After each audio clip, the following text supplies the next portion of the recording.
One touch. That's all it took to wake a part of me I thought was gone forever. I had grown used to moving through life like a shadow, present, but not really there. My days were patterned and predictable. The same cafe in the morning, the same empty office cubicle, the same evening spent scrolling through my phone while a sense of quiet emptiness settled over me like a heavy blanket. The world moved around me, people laughed, argued, lived, and I felt distant from all of it. It wasn't sadness exactly, more a hollow neutrality, a sense that I was observing life instead of truly participating. Then she appeared. It was a late autumn morning, and the city streets were dusted with frost. I was fumbling with my coffee cup outside the little bookstore I frequented, absently thumbing through my phone when a soft voice broke the monotony of my world. I looked up and saw her, a woman of quiet elegance in her early 40s, yet moving with a grace that made her seem almost timeless. Her presence was subtle, but somehow impossible to ignore. She wasn't loud or flamboyant. There was no dramatic entrance, only the calm, steady way she carried herself, the gentle sway of her coat as she walked, and the faint hint of lavender in her hair. My attention clung to her, inexplicably. I noticed the way her hands rested lightly on her tote bag as she scanned the book titles, the tilt of her head as she read, and the soft warmth of her smile when a fellow customer greeted her. Everything about her presence was ordinary and extraordinary all at once. She belonged to the world, but also seemed to exist in a space slightly apart from it. And then it happened, that small, almost accidental moment that shifted something in me. We both reached for the same copy of a book, our fingers brushing lightly. It was just a fleeting touch, but it sent an unfamiliar spark through me, warming the numb spaces I hadn't realized were frozen. My chest tightened in a way that was startling, and I found myself lingering a fraction of a second longer than usual. Her touch wasn't intimate. Not really. It was gentle, respectful, yet it carried a weight I couldn't name.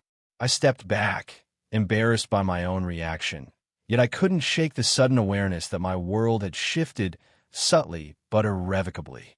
I watched her move away, the soft brush of her coat against her arm, the faint scent that lingered in the air after she passed, and for the first time in months, I felt awake.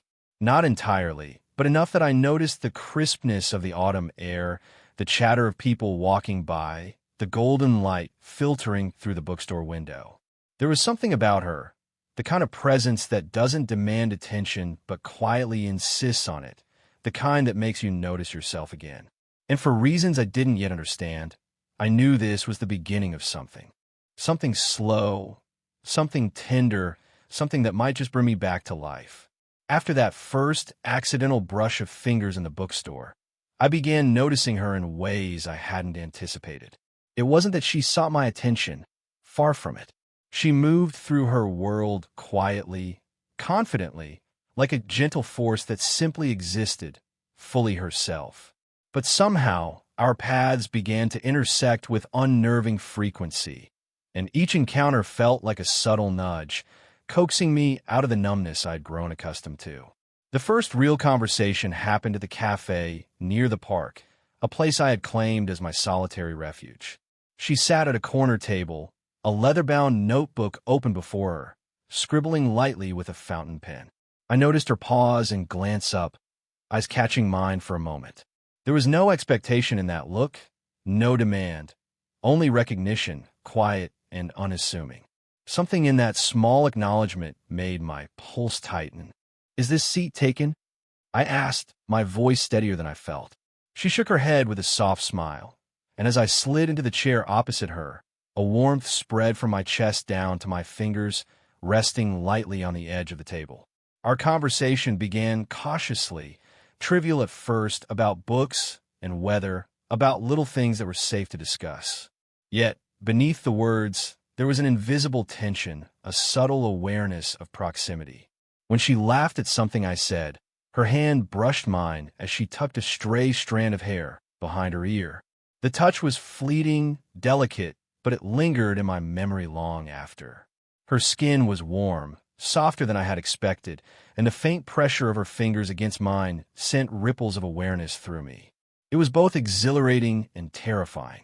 I realized that I was beginning to anticipate these moments, craving them in a way that made me feel alive and unsettled all at once. Each accidental brush, each shared glance, felt like a quiet declaration, a promise that there was something more beneath the surface, if only I dared to notice it. There was a rhythm to these interactions, a push and pull that neither of us fully acknowledged. She seemed effortlessly aware of the effect she had, yet never crossed the line into overt intimacy.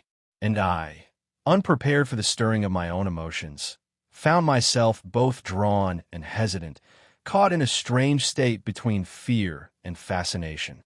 One afternoon, as we walked along a tree-lined street, our arms occasionally brushing, I became acutely aware of the warmth radiating from her hand, even when we weren't touching. Each near contact made the air between us electric, silent, full of unspoken questions. Her presence was magnetic, subtle, but undeniable, and for the first time in years, I felt a flutter of anticipation for something, someone outside myself. By the time we parted that day, the memory of her touch lingered like a gentle echo, a quiet reminder that my world was no longer as still as it had seemed. And though I tried to focus on routine, on the life I had always known, I realized that she had begun to change me, one delicate, lingering touch at a time. By now, our encounters had settled into a rhythm that felt both natural and strangely magnetic. We would meet in the same cafe or pass each other on the park path, and yet there was always a tension underneath, an unspoken question hovering in the air like a faint perfume, delicate and lingering. I had come to expect her presence in my day, and with it, the quiet stirrings of something I didn't entirely understand. It was during one of these ordinary afternoons that I noticed a subtle shift in her demeanor. She had always carried herself with quiet confidence, every gesture deliberate, every glance steady. But that day, as she sipped her tea and tucked her hair behind her ear, there was a softness in her eyes that I hadn't seen before, a hint of vulnerability that seemed at odds with the composed exterior she wore so effortlessly. "What's on your mind?" I asked cautiously, not wanting to pry, yet unable to ignore the fleeting shadow crossing her features. She hesitated, as if weighing whether I was worthy of the truth. Then, almost in a whisper, she admitted, "Sometimes I feel invisible, like life has forgotten that I have space for being seen, really seen." Her voice was steady, but there was a tremor in her words, a fragile honesty that struck me more profoundly than any dramatic confession could have. I reached instinctively, placing my hand over hers on the table. It was a gesture born of instinct, a quiet offering of presence. Her fingers, soft and warm, curved slightly beneath mine without pulling away. The contact was minimal, but it carried an unspoken intimacy that words could never capture. I felt her exhale softly against my palm, a small tremor running through her hand that made my chest tighten. In that moment, there was no need for grand declarations, only the weight of trust passing silently between us. I realized then that her strength was not the absence of vulnerability, but the courage to carry it lightly, to navigate the world with grace despite it. And for reasons I didn't fully understand, being near her made me aware of my own fragility, my own muted capacity to feel. I wanted to offer her steadiness, even as I wondered if she might unknowingly teach me how to be vulnerable in return. We sat in quiet for a long moment, our hands touching gently on the table, and I became aware of the soft brush of her sleeve against my arm, the faint scent of her perfume lingering in the air. It was intimate without demanding intimacy, a paradox that left me both exhilarated and nervous. Her gaze held mine, steady yet searching, as if asking permission to allow herself to be seen, fully and without reservation. In that small, quiet cafe, amidst the gentle hum of conversation and the clink of cups, I understood that our connection was no longer just a curiosity or an accidental spark. It had begun to deepen, rooted in honesty and mutual recognition. Her unspoken fragility had touched something dormant inside me, and I realized, with startling clarity, that I wanted to protect it, honor it, and perhaps, if she allowed, explore the tenderness that neither of us had dared to voice yet. By this point, I was acutely aware of how much her presence had begun to occupy my thoughts. Each glance, each subtle touch, left an echo that lingered long after we parted. But with that awareness came a quiet unease, a hesitation that had nothing to do with her and everything to do with me. My own fears, my doubts, and the weight of unspoken social expectations. I found myself thinking about the age difference, the unspoken barriers it implied. She had lived through experiences I had only begun to navigate. Her voice carried confidence born of years, of challenges met and overcome, of love and loss, perhaps both. I, in contrast, was still learning, still fumbling through emotions that had once felt simple, but now seemed layered and complex in her presence. Could I truly match her depth? Would she see me as sincere or as naive? These thoughts crowded my mind, sometimes overwhelming the quiet joy I felt when I was near her. I noticed it in small ways. A brief pause before reaching for her hand, a hesitation when our paths crossed, an almost imperceptible tightening in my chest as I realized how much I wanted to bridge the distance between us. Every near touch, a brushing of shoulders as we walked, a hand hovering close to hers, became charged with meaning. Each time I pulled back, a small ache settled into my ribs, a reminder of the gap I feared I could never close. She seemed aware of it too. There were moments when her eyes would search mine, questioning, measuring, as if she could sense the walls I had unconsciously built. Sometimes she would step a little closer, her warmth radiating into my space, only for me to flinch inwardly, ashamed of my own hesitation. And yet, I could not resist her. Even in my fear, my longing was stronger, pulling me forward despite every self-imposed restraint. One evening, we found ourselves walking through the quiet streets of the city, amber streetlights reflecting off wet pavement. Our arms brushed lightly, almost accidentally, and the contact was electric. I felt the heat of her body near mine, the subtle rhythm of her steps matching mine, and my own heartbeat raced in response.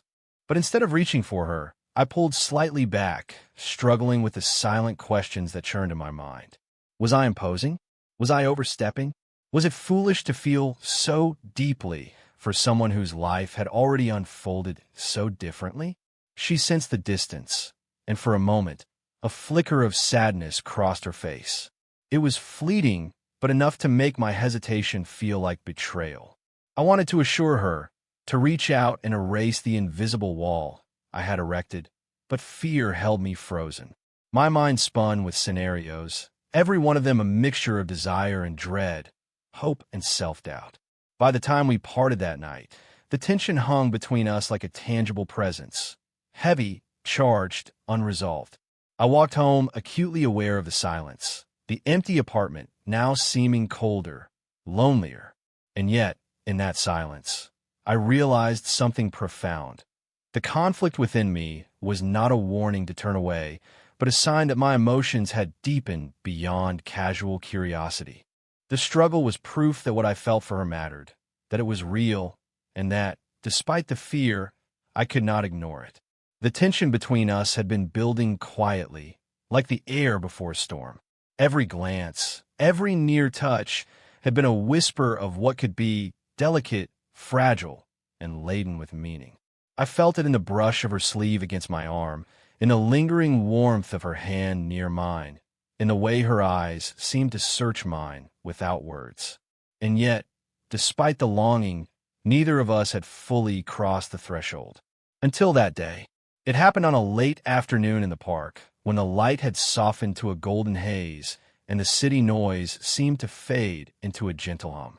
We had walked together in silence, a comfortable rhythm of shared steps, our proximity alone stirring a nervous anticipation in my chest. She stopped near a wrought iron bench, the kind with curling patterns along the arms, and turned to face me. There was a vulnerability in her gaze I had rarely seen, a a quiet invitation that spoke louder than any words could.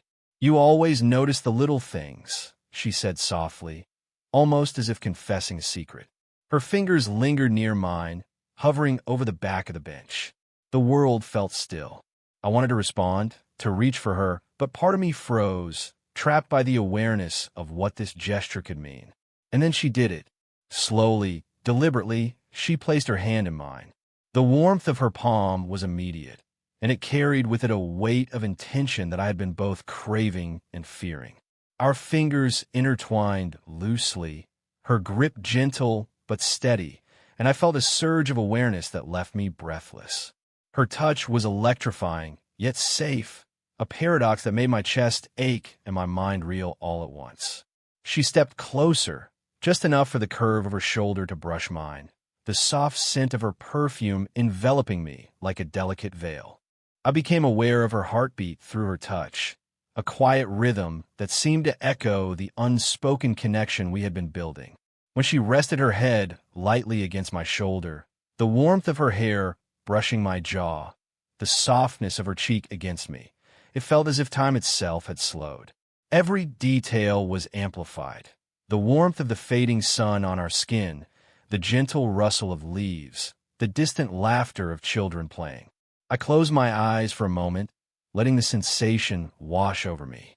It was not about desire or possession. It was about feeling alive in a way I had forgotten was possible. Her touch broke through the numbness I had carried for so long, stirring emotions I thought had vanished.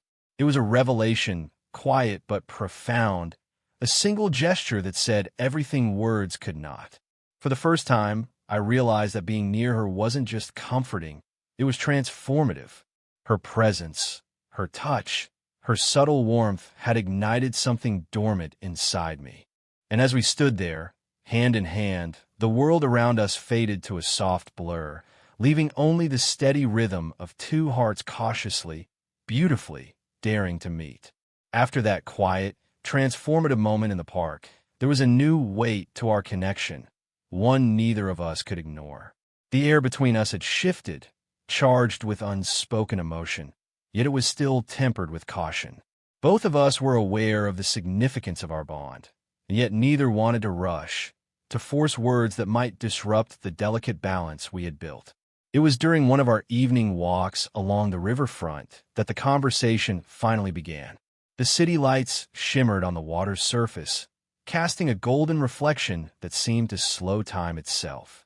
She walked beside me, her hand occasionally brushing against mine, each fleeting touch making my chest tighten with anticipation. There was a quiet intimacy in the silence, a shared understanding that words were secondary to presence. "I feel different when I'm with you," she said softly, almost hesitant, as if testing the boundaries of what she could admit. Her gaze met mine, steady but vulnerable. "I feel seen, truly seen, and I haven't felt that in years." Her words struck a chord deep within me. I had always assumed that my own emotions were fragile, that I had little to offer in return for someone as self-assured as she was. Yet hearing her speak so openly made me realize how profoundly she had touched me as well. I reached for her hand, our fingers intertwining naturally, and felt the warmth of her palms sink into mine. "You make me feel alive," I confessed, my voice low and unsteady, betraying the intensity of my emotions. "Being with you, it's like waking up after a long winter. I didn't realize how much I had been missing until now." She smiled softly, a gentle tilt of her head that made my chest ache with tenderness. Her thumb brushed lightly across the back of my hand, a gesture so subtle, yet so filled with meaning that it left me breathless. Slowly, she raised her hand to my face, her knuckles grazing my cheek, tracing a line from jaw to temple. The warmth of her skin, the softness of her touch, felt grounding, intimate, and infinitely reassuring. I lifted my other hand to rest over hers, feeling the steady pulse beneath her fingertips, the quiet rhythm of her heartbeat meeting mine. There was no rush, no urgency, only honesty, trust, and a shared acknowledgement of our mutual vulnerability. We stood like that for a long moment, just holding each other's hands, breathing together, letting the city hum softly around us. The distance we had felt, the hesitation and doubt, all melted away under the weight of this quiet, deliberate connection. It was a communion of souls, a reassurance that what we felt was real, meaningful, and worth embracing fully. Her lips brushed the side of my temple in a gentle, fleeting kiss, not possessive, not demanding, but sincere. A kiss that spoke of gratitude, of longing, and of acceptance. And in that instant, I understood that we were no longer two people cautiously circling one another. We were together in the most honest, beautiful way possible. Our vulnerability had become our strength, our honesty a bridge across the distance we had once felt. And in that embrace, I realized that love, in its quiet, tender form, could be both transformative and safe, a discovery neither of us had expected, but both of us desperately needed. The days after our confession felt lighter, yet infinitely more vivid. Everything seemed sharper, warmer, as if the world had suddenly remembered color. Even ordinary moments, the hum of the city, the soft chatter in cafes, the rustle of leaves along the park path, carried a new resonance. It wasn't just that I noticed these things, it was that I felt them deeply, fully, in a way I hadn't for years. And it was all because of her. We walked together through familiar streets, hand in hand, fingers intertwined loosely but intentionally. Each step was measured, deliberate, but there was an ease to it, a rhythm that spoke of comfort, trust, and mutual understanding. There was no rush, no need to define every feeling aloud. We simply existed together, side by side, and the quiet joy of that presence filled the spaces that had long felt empty. She leaned slightly into me, her shoulder brushing mine, and I felt the gentle warmth radiating from her body. It was grounding, reassuring, and infinitely intimate without a single word being spoken. When I glanced at her, I noticed the soft curve of her smile, the way her eyes crinkled lightly at the corners, and a swell of gratitude rose in my chest. This, her presence, her trust, her quiet confidence, had restored something within me I hadn't realized was missing. We paused on a small bridge overlooking the river, the lights of the city shimmering across the water surface. She looked up at me, and without thinking, I lifted my hand to brush a strand of hair from her face, letting my fingers linger lightly against her cheek. She closed her eyes for a brief moment, a soft exhale escaping her lips, and rested her forehead against mine. The contact was delicate, yet it held the weight of all that we had experienced: hesitation, longing, vulnerability, and now trust. Her hand found mine again, fingers curling gently around mine, and I could feel the steady rhythm of her pulse. It was a quiet affirmation, a promise that this connection was real, enduring, and shared. I leaned slightly closer, and she responded in kind, her cheek brushing mine, the warmth of her presence filling me with a profound sense of peace. We didn't need words to define what we were. The city hummed softly around us. The river reflected the golden glow of streetlights, and in that moment, everything else faded away. We were two souls who had navigated fear, hesitation, and self-doubt to find each other, and now, finally, we could simply be together, fully, honestly, and tenderly. As we walked back along the quiet streets, our fingers still intertwined, I realized that her touch hadn't merely awakened desire or curiosity. It had restored something deeper, a capacity to feel, to connect, to trust, and to embrace life with an open heart. Every brush of her hand, every glance, every shared smile had brought me back to life in a way I had thought impossible. And in that gentle, unhurried evening, I understood the truth of it. Love doesn't always arrive in grand gestures or dramatic declarations. Sometimes it comes quietly, patiently, through a touch that lingers, a glance that understands, and a presence that simply is. And that love, tender, steady, and profoundly human, was ours.